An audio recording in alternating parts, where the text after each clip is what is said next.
So here's what came with my purchase of All About Spelling Level 1.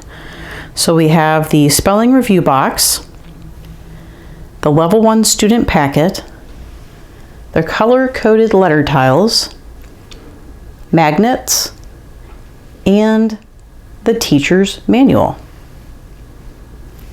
Let's open them up and let's see what's inside.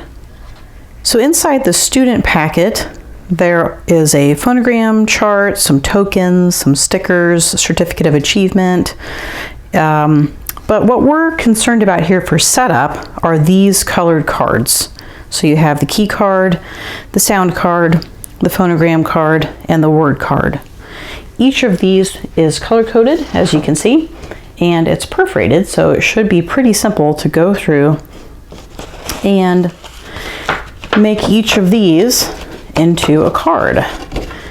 I think at some point I'm probably going to laminate them, but right now let me go ahead and get these separated into cards.